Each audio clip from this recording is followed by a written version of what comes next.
To me, I think it's over. విన్నారు కదా, Trump చేసినటువంటి ఈ ఒక్క స్టేట్మెంట్ తోని సెకండ్ హాఫ్ నుంచి మన మార్కెట్ లోని బిగ్ సెల్లింగ్ ప్రెషర్ క్రియేట్ అయింది. మన మార్కెట్ అనే కాదు, గ్లోబల్ మార్కెట్స్ అన్నిటిలో కూడా ఒక్కసారి ప్రెషర్ చూసాం కదా. ఈవెన్ మీరు ఈ రోజు క్రూడ్ ఆయిల్ ప్రైస్లు కూడా చూసారనుకోండి, క్రూడ్ ఆయిల్ ప్రైస్లు అయితే అమాంతం పెరిగిపోయాయి. దానికి కారణం యుఎస్ అండ్ ఇరాన్ మధ్యన మళ్ళీ మొదలైనటువంటి attacks. So global geo political issues ఏం జరుగుతున్నాయి, వీటన్నిటి వలన మన మార్కెట్ పైన ఫర్దర్ గా ఎటువంటి ఇంపాక్ట్ పడచ్చు, వీటి గురించి ఈ రోజు మార్కెట్ అనాలిసిస్ లోని డీటెయిల్ గా మాట్లాడుకుందాం. దీంతో పాటుగా మన stock of the day and అలాగే యాక్సిస్ బ్యాంక్ రిలేటెడ్ గా కూడా ఒక ఇంపార్టెంట్ న్యూస్ సర్క్యులేట్ అవుతుంది, దాని గురించి మాట్లాడుకుందాం.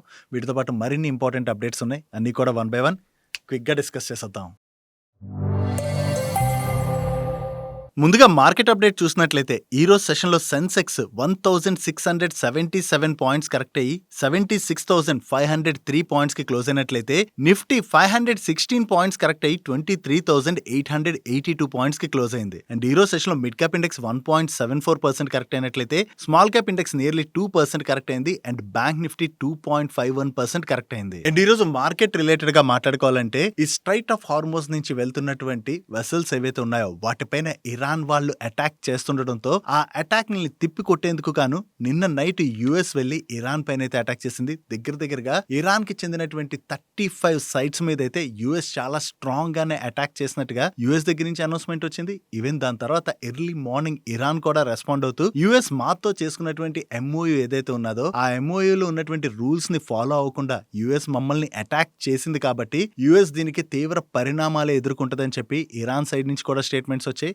స్టేట్మెంట్స్ రావడం అనే కాదు, ఈ రోజు అంతా కూడా మనం చూసాం అనుకోండి, ఇరాన్ మిడిల్ ఈస్ట్ లో ఉన్నటువంటి యుఎస్ బేసెస్ ఏవైతే ఉన్నాయో వాటిపైన హిట్ చేస్తున్నట్టుగా కూడా అప్డేట్స్ కూడా రావడం జరిగింది. ఈవెన్ ఇరాన్ సైడ్ నుంచి కూడా అటువంటి స్టేట్మెంట్స్ వచ్చాయి. మిడిల్ ఈస్ట్ లో ఉన్నటువంటి యుఎస్ కి చెందినటువంటి బేస్ని మేము హిట్ చేస్తాం అన్నట్టుగా ఇరాన్ సైడ్ నుంచి కూడా స్టేట్మెంట్స్ వచ్చాయి. సో ఈ ఇష్యూ ఇలా జరుగుతుండటంతో కొంత క్రూడ్ ప్రైస్ పెరిగింది అండ్ ఈవెన్ మార్కెట్ లో కూడా ఇనిషియల్ గా చూసినట్లయితే కొంత ప్రెషర్ అన్నది క్రియేట్ అయింది. కానీ సెకండ్ హాఫ్ నుంచి మీరు చూసారనుకోండి, మార్కెట్ లో ఒక్కసారి సివియర్ సెల్ ఆఫ్ అన్నది కనపడింది కదా. సో సెకండ్ హాఫ్ నుంచి ఇంత సివియర్ సెల్ ఆఫ్ కనపడడానికి కారణం డొనాల్డ్ ట్రంప్ దగ్గర నుంచి వచ్చినటువంటి స్టేట్మెంట్స్. ఈయన ఏమంటున్నారంటే, ఇరాన్ తో చేసుకున్నటువంటి ఎంఓయూ ఏదైతే ఉన్నదో అది ఇంకా ఎండ్ అయిపోయింది. అంటే సీజ్ ఫైర్, రెండు కంట్రీస్ కూడా ఒకరి మీద ఒకరు దాడులు చేసుకోమని చెప్పి సీజ్ ఫైర్ చేసుకున్నారు కదా, ఆ సీజ్ ఫైర్ ఇంకా లేదు. ఇరాన్ తో చేసుకున్నటువంటి ఎంఓయూ ఇంకా పైన అది కొనసాగదు, నా వరకు అయితే అది కొనసాగదు అని చెప్పి స్టేట్మెంట్ ఇస్తూనే, ఇక పైన ఇరాన్ తోని డీల్ రిలేటెడ్ గా ఎటువంటి నెగోషియేషన్స్ రిలేటెడ్ గా నేను డిస్కస్ చేయను. ఒకవేళ మా నెగోషియేషన్ టీం ఏదైతే ఉన్నదో వాళ్ళు మాట్లాడుకోవాలనుకుంటే మాట్లాడుకుంటారు తప్ప నేనైతే అసలు ఇరాన్ తో డీల్ రిలేటెడ్ గా డిస్కషన్స్ కి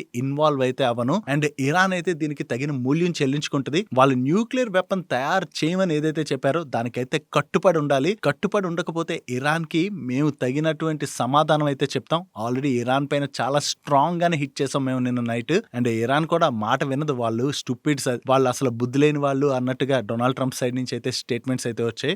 ట్రంప్ సైడ్ నుంచి ఎప్పుడైతే ఇటువంటి అగ్రెసివ్ స్టేట్మెంట్స్ వచ్చాయో యుఎస్ ఖచ్చితంగా ఇరాన్ పైన స్ట్రాంగ్ గా అటాక్స్ చేయొచ్చు. అండ్ యుఎస్ స్ట్రాంగ్ గా అటాక్ చేసిందంటే ఇరాన్ కూడా ఖాళీగా కూర్చోదు కదా. ఇరాన్ ఆల్రెడీ అటాక్స్ కూడా స్టార్ట్ చేసింది. అండ్ అంతేకాదు, ఇరాన్ కి స్ట్రైట్ ఆఫ్ హార్మోజ్ మీద కంప్లీట్ గా గ్రిప్ ఉన్నది కాబట్టి తిరిగి స్ట్రైట్ ఆఫ్ హార్మోజ్ ని ఇరాన్ క్లోజ్ చేసేయచ్చు అని చెప్పేసి మార్కెట్ లో టెన్షన్స్ అయితే మొదలయ్యాయి. మళ్ళీ స్ట్రైట్ ఆఫ్ హార్మోజ్ కనుక క్లోజ్ అయింది అనుకోండి, వరల్డ్ మొత్తానికి క్రూడ్ అండ్ గ్యాస్ సప్లైస్ తిరిగి నిలిచిపోయేటువంటి ప్రమాదం అయితే ఉన్నది కదా. Already last time war start అయిన దగ్గర నుంచి మనం చూసినట్లయితే క్రూడ్ గ్యాస్ సప్లై షార్టేజ్ ఏర్పడడంతో ప్రతి ఒక్క కంట్రీ కూడా ఇబ్బంది పడింది. ఈవెన్ మన ఇండియాలో కూడా చూసినట్లయితే క్రూడ్ ఆయిల్ రిలేటెడ్ గా మనకి ప్రైస్ పెరిగింది, మరి అంత షార్టేజ్ లేకపోయినా కూడా ప్రైస్ పెరిగి ఇబ్బంది పడుతున్నాం. గ్యాస్ రిలేటెడ్ గా అయితే క్లియర్ గా షార్టేజ్ అన్నది చూసాం కదా. రీసెంట్ గానే గ్యాస్ రిలేటెడ్ గా గవర్నమెంట్ ప్రీవియస్ గా విధించినటువంటి రిస్ట్రిక్షన్స్ కొద్దిగా ఎత్తివేస్తూ వస్తుంది. మళ్ళీ తిరిగి ఇక్కడ ఇటువంటి సిచ్యువేషన్ జరిగి సప్లైస్ కనుక ఇంపాక్ట్ అయ్యాయి అనుకోండి, డెఫినెట్ గా మళ్ళీ క్రూడ్ అండ్ గ్యాస్ షార్టేజ్ ఏర్పడొచ్చు అన్న భయాలతోనే ఈ రోజు సెషన్ మీరు చూసారనుకోండి, ఒక్కసారి క్రూడ్ ఆయిల్ ప్రైస్ లోని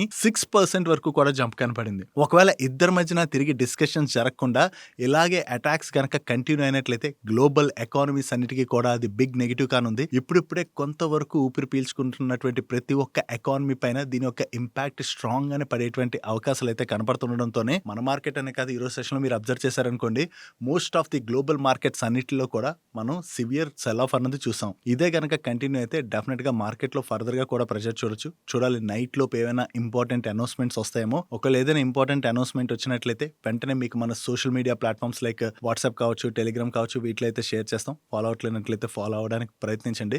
డైలీ మార్కెట్ రిలేటెడ్ ఉండే ఇటువంటి ఇంపార్టెంట్ ఇన్ఫర్మేషన్ని మీకు డీటెయిల్గా షేర్ చేయడానికి మన టీం పెడుతున్నటువంటి ఎఫర్ట్స్ కనుక వీడియో చూస్తున్న ఏ పాయింట్ ఆఫ్ టైంలో అయినా మీకు హెల్ప్ఫుల్ అయినట్లయితే మన వీడియోని మర్చిపోకుండా లైక్ చేయడానికి ప్రయత్నించండి. Coming to the stock of the day. ఈ రోజు స్టాక్ ఆఫ్ ది డేలోని ఆర్చిడ్ ఫార్మా గురించి అయితే మాట్లాడుకోబోతున్నాం. వీళ్ళకి చాలా లాంగ్ టర్మ్ ఆపర్చునిటీ క్రియేట్ అయ్యేటువంటి అవకాశం అయితే క్లియర్గా కనిపిస్తుంది. సో దాని గురించి మాట్లాడుకుందాం. దానికన్నా ముందు మీరు 2025 స్టార్టింగ్ నుంచి అబ్జర్వ్ చేశారనుకోండి, ఈ ఆర్చిడ్ ఫార్మా స్టాక్లో మనకి భయంకరంగా ప్రెషర్ కనబడింది. దానికి కారణం వీళ్ళు తయారు చేసేటువంటి మేజర్ ఏపీఐ అయినటువంటి సిప్లోస్పోరిన్ ప్రైస్లు ఏవైతే ఉన్నాయో అవి దారుణంగా పడిపోవడంతో మనకి కంటిన్యూస్ గా స్టాక్ లో అయితే ప్రెషర్ కనపడింది. కాకపోతే వీళ్ళ రిలేటెడ్ గా ఉన్నటువంటి ఆపర్చునిటీ మనం మాట్లాడుకోవాలంటే, వీళ్ళు ఓన్ గా డెవలప్ చేసినటువంటి డ్రగ్ ఎంటాజోబాక్టమ్ ఏదైతే ఉన్నదో దీనికి ఆల్రెడీ యుఎస్ఎఫ్డిఏ అది అప్రూవల్స్ వచ్చాయి. సో ఈ అప్రూవల్స్ రావడమే కాదు, త్వరలోనే ఈ డ్రగ్ ని కమర్షియలైజ్ చేయొచ్చు అని చెప్పి ఆల్రెడీ మార్కెట్ లో ఎక్స్పెక్టేషన్స్ కూడా ఉన్నాయి. వన్స్ ఈ డ్రగ్ ని కనుక కమర్షియలైజ్ చేసినట్లయితే డెఫినెట్ గా ఆర్చిడ్ ఫార్మాకి అయితే పాజిటివ్ అవుతుంది. ఎందుకంటే ఈ డ్రగ్ ఏంటంటే మనకి హాస్పిటల్లో వచ్చేటువంటి ఇన్ఫెక్షన్స్ అవి ఉంటాయి కదా, ఈ ఇన్ఫెక్షన్స్ ట్రీట్మెంట్ రిలేటెడ్ గా యూజ్ చేసేటువంటి డ్రగ్. ఆల్రెడీ ఒకాడ్ కూడా ఇటువంటి డ్రగ్ రిలేటెడ్ గానే వర్క్ చేస్తుంది. త్వరలో ఒకాడ్ ఈ డ్రగ్ ని అంటే అప్రూవల్స్ కోసం అది వెళ్ళింది, అప్రూవల్స్ వస్తున్నాయి. సో ఒకాడ్ ఈ డ్రగ్ ని లాంచ్ చేయొచ్చు అని చెప్పి ఎక్స్పెక్టేషన్స్ ఉన్నాయి. బట్ ఆర్చిడ్ విషయంకి వచ్చేసరికి వీళ్ళైతే ఈ డ్రగ్ ని కమర్షియలైజ్ చేయొచ్చు అని ఎక్స్పెక్టేషన్స్ ఉన్నాయి.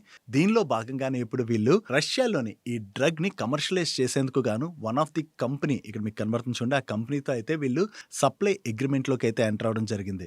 ఈ అగ్రిమెంట్ ద్వారా ఏంటంటే వీళ్ళకి నెక్స్ట్ 10 years లోని దగ్గరగా $178 million వర్త్ ఆపర్చునిటీ అయితే క్రియేట్ అవుతుంది అని చెప్పి వీళ్ళే డైరెక్ట్ గా షేర్ చేస్తున్నారు. యాక్చువల్లీ ఈ డ్రగ్ కమర్షియలైజ్ చేసినట్లయితే డెఫినెట్ గా ఈ ఆర్చిడ్ ఫార్మా వాళ్ళ బిజినెస్ లోని టర్న్ అరౌండ్ మనం చూసేటువంటి అవకాశం ఉంది. రష్యాలోని దీన్ని ఇప్పుడు లాంచ్ చేసేందుకు గాను వీళ్ళు ఏదైతే అగ్రిమెంట్ లోకి ఎంటర్ అయ్యారో ఇది లాంగ్ టర్మ్ లో ఆర్చిడ్ ఫార్మాకి అయితే బిగ్ పాజిటివ్ కాబోతున్నట్టుగా మనం అర్థం చేసుకోవచ్చు. దీని రిలేటెడ్ గా ఈ అనౌన్స్మెంట్ వచ్చేసరికి ఈ రోజు సెషన్ లో స్టాక్ లో అయితే మనం పాజిటివ్ మూమెంటం చూసాం. సో ఈ రోజు పాజిటివ్ మూమెంటం పక్కన పెడితే ఈ అప్డేట్ మాత్రం డెఫినెట్ గా ఆర్చిడ్ ఫార్మా వాళ్ళకి లాంగ్ టర్మ్ లోని బిగ్ పాజిటివ్ గా మనం చూడొచ్చు. నెక్స్ట్ ఈ రోజు సెషన్ లోని బాలాజీ అమైన్స్ కావచ్చు, ఆల్కలీ అమైన్స్ కావచ్చు, ఈ రెండు స్టాక్స్ లో చాలా పాజిటివ్ మూమెంటం కనపడింది కదా. సో ఈ స్టాక్స్ ఎందుకు ఇంతలా పాజిటివ్ గా రియాక్ట్ అయ్యాయంటే, China, European Union, Saudi Arabia and అలాగే తైవాన్ నుంచి మన కంట్రీలోకి చీప్ గా డంప్ చేస్తున్నటువంటి ఇథైలిన్ అమైన్ ఏదైతే ఉన్నదో దీనిపైన government of India anti dumping డ్యూటీని విధించినట్టుగా అప్డేట్స్ అయితే వస్తున్నాయి. ఈ ఇథైలిన్ డైమైన్ పైన యాంటీ డంపింగ్ డ్యూటీని విధించడం వలన ఈ కంట్రీస్ నుంచి మన కంట్రీలోకి ఇప్పుడు చీప్ గా డంప్ చేయాలంటే అవ్వదు కదా. యాంటీ డంపింగ్ డ్యూటీ విధించడం వల్ల ఆల్మోస్ట్ మన కంపెనీస్ ఏవైతే ప్రైస్ కి మ్యానుఫ్యాక్చర్ చేసి సెల్ చేస్తున్నాయో ఇక్కడ మనం వేరే కంట్రీస్ నుంచి ఇంపోర్ట్ చేసుకున్న అదే ప్రైస్ అవ్వచ్చు లేదా అంతకన్నా ఎక్స్పెన్సివ్ అవ్వచ్చు. కాబట్టి మన కంపెనీస్ కి ఆ కాంపిటీషన్ అన్నది తగ్గుతుంది. సో ఆ కాంపిటీషన్ తగ్గినట్లయితే ఈ ఇథైలిన్ డైమండ్ ని మన కంట్రీలో ఏవైతే కంపెనీస్ మ్యానుఫ్యాక్చర్ చేస్తాయో ఆ కంపెనీస్ కి బెనిఫిట్ అవుద్ది. దీన్ని మ్యానుఫ్యాక్చర్ చేసే మన ఇండియన్ కంపెనీస్ చూసినట్లయితే Balaji amines one of the major manufacturer and Balaji amines తర్వాత ఆల్కలీ అమైన్స్ కూడా ఇథైలిన్ డైమండ్ ని మ్యానుఫ్యాక్చర్ చేస్తుంటుంది. సో దానివల్ల ఈ రెండు కంపెనీస్ కి బెనిఫిట్ అవుతుంది. కాబట్టి ఈ రోజు సెషన్ లోనే మనకి బోత్ స్టాక్స్ లో పాజిటివ్ మూమెంటం అన్నది కనపడింది. నెక్స్ట్ క్యూపిడ్ రిలేటెడ్ గా మాట్లాడుకోవాలి. ఈ రోజు సెషన్ లో మీరు అబ్జర్వ్ చేసినట్లయితే స్టాక్ చాలా ఎక్కువగా కరెక్ట్ అయింది కదా. స్టాక్ ఎందుకు ఇంతలా కరెక్ట్ అయిందని చెప్పి ఈ రోజు కామెంట్ సెక్షన్ లో కొంతమంది ఆల్రెడీ అడుగుతున్నారు. క్యూపిడ్ రిలేటెడ్ గా మాట్లాడుకోవాలంటే వీళ్ళ బిజినెస్ లో ఏమైనా మేజర్ చేంజ్ ఏమైనా జరిగిందా? సో లాస్ట్ 1 year లో మనం చూసాం అనుకోండి, స్టాక్ ఎంత పెరిగిపోయింది, 700% పైన స్టాక్ పెరిగిపోయింది. సో కంపెనీ నిజంగా అంత బీభత్సమైన గ్రోత్ డెలివర్ చేస్తుందా? సో ఇంతలా స్టాక్ పెరిగిందంటే ఏదైనా రీజన్ ఉండాలి కదా. సో అంత బీభత్సమైన గ్రోత్ డెలివర్ చేస్తుందా అంటే ఓకే, బిజినెస్ బాగానే ఉన్నది, బిజినెస్ బాగానే ఉన్నా కూడా స్టాక్ బిజినెస్ లో డెలివర్ చేస్తున్నటువంటి గ్రోత్ కన్నా కూడా చాలా ఎక్కువగా పెరిగిపోయింది. రీసెంట్ గా సెమీ కండక్టర్ థీమ్ రిలేటెడ్ గా అండ్ అలాగే మనకి డేటా సెంటర్ థీమ్ రిలేటెడ్ గా ఉన్నటువంటి ఆపర్చునిటీతోని ఆ స్టాక్స్ ఎంతలా పెరిగాయో ఆల్మోస్ట్ ఆ స్టాక్స్ రేంజ్ కాదు ఇంకా వాటికన్నా ఎక్కువగానే ఈ క్యూపిడ్ స్టాక్ అయితే పెరిగింది. సో స్టాక్ ఇంతలా పెరిగిన తర్వాత ఆబ్వియస్ గా వాల్యుయేషన్స్ అయితే చాలా ఎక్స్పెన్సివ్ గా మారుతాయి కదా. క్యూపిడ్ వాల్యుయేషన్ కూడా మీరు చూసారనుకోండి, దగ్గర 240 PE లో అయితే స్టాక్ ట్రేడ్ అవుతుంది. సో స్టాక్ ఇంత ఎక్స్పెన్సివ్ గా ట్రేడ్ అవుతున్నటువంటి టైంలో జస్ట్ మార్కెట్ లో ఏదైనా నెగిటివ్ అప్డేట్ వచ్చింది అనుకోండి, ఆబ్వియస్ గా అన్ని స్టాక్స్ కరెక్ట్ అవుతాయి. ఆ స్టాక్స్ కరెక్ట్ అవడం అని కాదు, ఇటువంటి టైంలో జనరల్లీ ఎక్స్పెన్సివ్ వాల్యుయేషన్స్ లో ఏవైతే స్టాక్స్ ట్రేడ్ అవుతుంటాయో అటువంటి స్టాక్స్ లోని మరింత ఫాల్ చూసేటువంటి అవకాశం ఉంటుంది. సో క్యూపిడ్ స్టాక్ ఈ రోజు కరెక్ట్ అవడానికి మేజర్ రీజన్ వాల్యుయేషన్స్ అయి ఉంటుంది. సో అంతకన్నా స్పెషల్ రీజన్ అయితే ఏం కనపడట్లేదు. ఒకవేళ వేరే ఏదైనా రీజన్ కనపడినట్లయితే మన సోషల్ మీడియా ప్లాట్ఫామ్స్ లో అయితే షేర్ చేస్తాను. అండ్ జనరలీ ఇలాంటి మార్కెట్ టైంలోని ఎక్స్పెన్సివ్ వాల్యుయేషన్స్ లో ఉన్నటువంటి స్టాక్స్ తోని కొంత జాగ్రత్తగా ఉండడం అనేది better. Next RBI prop trading related గా 100% కొలెటరల్ అయితే బ్యాంక్స్ తీసుకోవాలని చెప్పి కొత్త రూల్ ఏదైతే తీసుకొచ్చిందో ఆ రూల్ ఇంప్లిమెంట్ అయిన దగ్గర నుంచి F&O వాల్యూమ్స్ నియర్లీ 20 to 25% వరకు తగ్గాయని చెప్పి బ్రోకర్స్ చెప్తున్నట్లుగా అయితే అప్డేట్స్ వస్తున్నాయి. దీని ప్రకారం ఆల్రెడీ BSE అండ్ MCX లోనే వాల్యూమ్స్ తగ్గుతున్నట్టుగా వచ్చినటువంటి అప్డేట్ ని మనం మాట్లాడుకున్నాం కదా. MCX విషయం కి మీరు వచ్చారనుకోండి, వీళ్ళ average daily turn over June తో కంపేర్ చేస్తే జూలైలోని 37% వరకు కూడా తగ్గిందని, అండ్ Q4 తో కంపేర్ చేసినా కూడా వీళ్ళ average daily turn over volumes లోని బిగ్ డ్రాప్ అయితే కనపడుతున్నట్టుగా మీడియా ప్లాట్ఫామ్స్ అయితే రిపోర్ట్ చేస్తున్నాయి. ఓవరాల్ గా ఈ వాల్యూమ్స్ ఏవైతే ఇంపాక్ట్ అవుతున్నాయో ఇవి ఎక్స్చేంజెస్ రిలేటెడ్ గా మనం నెగిటివ్ గా చూడొచ్చు. నెక్స్ట్ ఈ రోజు సెషన్ లో కళ్యాణ్ జ్యువెలర్స్ స్టాక్ లోని మనకి చాలా పాజిటివ్ మూమెంట్ కనపడింది కదా. దీనికి రీజన్ ఏంటంటే వీళ్ళ బిజినెస్ అప్డేట్ అయితే వచ్చింది. వీళ్ళ బిజినెస్ లో మనం చూసినట్లయితే కన్సాలిడేటెడ్ బేసిస్ లో వీళ్ళ రెవెన్యూస్ లో 38% అయితే గ్రోత్ డెలివర్ చేస్తామని చెప్పి వీళ్ళ బిజినెస్ అప్డేట్ రిలీజ్ చేశారు. యాక్చువల్లీ మనం మాట్లాడుకోవాలంటే మార్కెట్ ఎస్టిమేట్ చేసిన దానికన్నా కూడా వీళ్ళు బిలో గ్రోత్ నెంబర్ రిపోర్ట్ చేసినా కూడా ఈ రోజు స్టాక్ పాజిటివ్ గా రియాక్ట్ అవడానికి కారణం సిటీ గ్రూప్ వాళ్ళు ఈ కళ్యాణ్ జ్యువెలర్స్ రిలేటెడ్ గా బై రేటింగ్ ఇచ్చి స్టాక్ యొక్క టార్గెట్ ప్రైస్ ని 750 రూపీస్ గా ఫిక్స్ చేశారండి. అంటే ఇక్కడ నుంచి స్టాక్ ప్రైస్ డబుల్ కన్నా ఎక్కువగానే పెరుగుతుందని చెప్పి వీళ్ళు ఎక్స్పెక్ట్ చేస్తున్నారు. వీళ్ళు స్టాక్ ఇంతలా పెరుగుతుందని చెప్పి ఎక్స్పెక్ట్ చేయడానికి కారణం ఏంటంటే వీళ్ళ ఫ్రాంచైజీ లీడ్ ఎక్స్పాన్షన్ మోడల్ ఏదైతే ఉన్నదో లాంగ్ టర్మ్ లో ఇది కంపెనీకి కీ గ్రోత్ డ్రైవర్ అయితే అవుతుందని, అండ్ దీంతో పాటుగా వీళ్ళు ప్రెసెంట్ ఫాలో అవుతున్నటువంటి స్ట్రాటజీతోని స్టోర్ ఎడిషన్ కూడా చాలా స్ట్రాంగ్ గా జరుగుతుందని, దీంతోని రిటర్న్ ఆఫ్ క్యాపిటల్ ఎంప్లాయిడ్ కూడా వీళ్ళది ఇంప్రూవ్ అవుతుందని, అండ్ అలాగే వీళ్ళ digital first jewellery brand business లో కూడా ఇయర్ ఆన్ ఇయర్ లోని 112% గ్రోత్ కనపడుతుంది. ఇక్కడ కూడా వీళ్ళు మంచి గ్రోత్ డెలివర్ చేసేటువంటి అవకాశం ఉన్నదని, దీంతో లాంగ్ టర్మ్ లో స్టాక్ మంచి గ్రోత్ డెలివర్ చేయొచ్చు అని చెప్పి వీళ్ళు ఎక్స్పెక్ట్ చేస్తున్నట్టుగా షేర్ చేస్తూ స్టాక్ కి ఈ బై రేటింగ్ అయితే ఇవ్వడం జరిగింది. దాంతోనే మనకి ఈ రోజు సెషన్ లో కళ్యాణ్ జ్యువెలర్ స్టాక్ లోని పాజిటివ్ మూమెంటం కనపడింది. నెక్స్ట్ యాక్సిస్ బ్యాంక్ లోని 3 టాప్ ఎగ్జిక్యూటివ్స్ అయితే రిజైన్ చేసినట్టుగా బ్లూంబర్గ్ వాళ్ళు రిపోర్ట్ చేస్తున్నారు. దీనిలో మనం చూసినట్లయితే వీళ్ళ ఇన్స్టిట్యూషనల్ క్లయింట్ కవరేజ్ యొక్క గ్రూప్ హెడ్ అయినటువంటి అనిల్ అగర్వాల్ గారు, అండ్ అలాగే వీళ్ళ డెట్ క్యాపిటల్ మార్కెట్ టీమ్ యొక్క హెడ్ అయినటువంటి వికాస్ షిండే ఈయనతో పాటుగా ట్రేడింగ్ గ్రూప్ హెడ్ అయినటువంటి తవాడియా, ఈ ముగ్గురు కూడా యాక్సిస్ బ్యాంక్ నుంచి రిజైన్ చేశారని, actually Axis Bank key positions ఏవైతే ఉన్నాయో దాని రీఆర్గనైజేషన్ లో భాగంగా ఈ రిజిగ్నేషన్ జరిగినట్లుగా బ్లూంబర్గ్ వాళ్ళు వాళ్ళ సోర్సెస్ ద్వారా తెలిసినటువంటి ఇన్ఫర్మేషన్ అయితే షేర్ చేస్తున్నారు. బట్ ఇప్పటి వరకు ఈ రిజిగ్నేషన్స్ రిలేటెడ్ గా యాక్సిస్ బ్యాంక్ దగ్గర నుంచి ఎటువంటి అఫీషియల్ అనౌన్స్మెంట్ రాలేదు. మీడియాలో వస్తున్నటువంటి ఈ న్యూస్ కి యాక్సిస్ బ్యాంక్ దగ్గర నుంచి ఏదైనా క్లారిఫికేషన్ వస్తుందేమో చూడాలి. నెక్స్ట్ క్రయోజెనిక్ కండిషన్ ఎక్విప్మెంట్స్ ని మ్యానుఫ్యాక్చర్ చేసేటువంటి ఐనాక్స్ ఇండియా వాళ్ళు కొత్తగా 939 crores వర్త్ ఆర్డర్స్ అయితే విన్ అయినట్టుగా వీళ్ళు ఎక్స్చేంజెస్ కి అప్డేట్ చేస్తున్నారు. యాక్చువల్లీ ఈ ఆర్డర్స్ వీళ్ళకి industrial gas, cryo scientific solutions and LNG segments లోనైతే వచ్చాయని, అండ్ ఆర్డర్స్ మనం స్ప్లిట్ చేసి చూసినట్లయితే ఇండస్ట్రియల్ గ్యాస్ సెగ్మెంట్ లో majority of the orders 871 crores worth orders వచ్చినట్లయితే LNG సెగ్మెంట్ లో 44 crores వర్త్ ఆర్డర్స్ అయితే వచ్చాయి, and cryo scientific solution segment లోని మరొక 16 crores వర్త్ ఆర్డర్స్ అయితే రావడం జరిగింది. సో వీళ్ళకి ఇంత లార్జ్ ఆర్డర్స్ ఏవైతే వచ్చాయో దీంతో వీళ్ళ ఆర్డర్ బుక్ కూడా స్ట్రాంగ్ గా గ్రో అవుతుంది. కాబట్టి ఇది ఐనాక్స్ ఇండియా వాళ్ళ రిలేటెడ్ గా మనం పాజిటివ్ గా చూడొచ్చు. నెక్స్ట్ సీగల్ ఇండియా లిమిటెడ్ వాళ్ళు ministry of road transport and highways వాళ్ళు ఫ్లోట్ చేసినటువంటి టెండర్ లో పార్టిసిపేట్ చేసి L1 బిడ్డర్ గా సెలెక్ట్ అయ్యారు. కాకపోతే ఇది వీళ్ళ జాయింట్ వెంచర్ కంపెనీ విన్ అయినటువంటి ఆర్డర్. దీనిలో సీగల్ ఇండియా లిమిటెడ్ వాళ్ళ షేర్ 74% అండ్ ఈ ఆర్డర్ వాల్యూ అప్రాక్సిమేట్లీ 704 crores. ఈ ఆర్డర్ లో భాగంగా ఇక్కడ కనపడుతున్నటువంటి రోడ్ కన్స్ట్రక్షన్ వర్క్స్ అయితే వీళ్ళు చేయవలసి ఉన్నది. వీళ్ళు కొత్తగా ఏదైతే ఈ కాంట్రాక్ట్ విన్నారో ఇది సీగల్ వాళ్ళ రిలేటెడ్ గా మనం పాజిటివ్ గా చూడొచ్చు.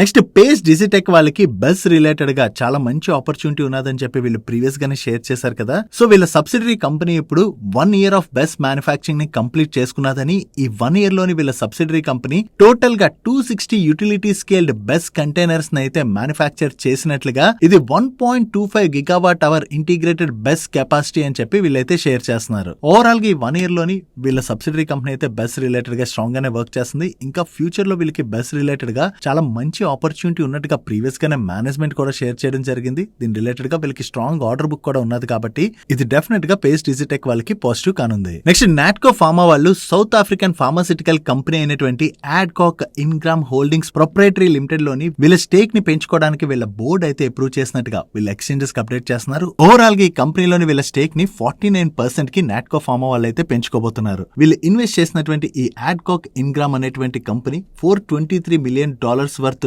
టాప్ లైన్ జనరేట్ చేస్తున్నట్లయితే $59 million వర్త్ ఎబిటా అయితే ఈ మార్చ్ 9 months ఎండింగ్ నాటికి జనరేట్ చేసినట్టుగా వీళ్ళు షేర్ చేస్తున్నారు. సో వీళ్ళు స్టేక్ పెంచుకుంటున్నటువంటి ఈ కంపెనీ గనక స్ట్రాంగ్ గా ఫ్యూచర్ లో గ్రోత్ డెలివర్ చేయగలిసినట్లయితే అది నాట్కో ఫార్మా వాళ్ళకి కూడా పాజిటివ్ కానుంది. నెక్స్ట్ తిలక్ నగర్ ఇండస్ట్రీస్ వాళ్ళు ఈ జూన్ మంత్ బిజినెస్ అప్డేట్ అయితే రిలీజ్ చేశారు.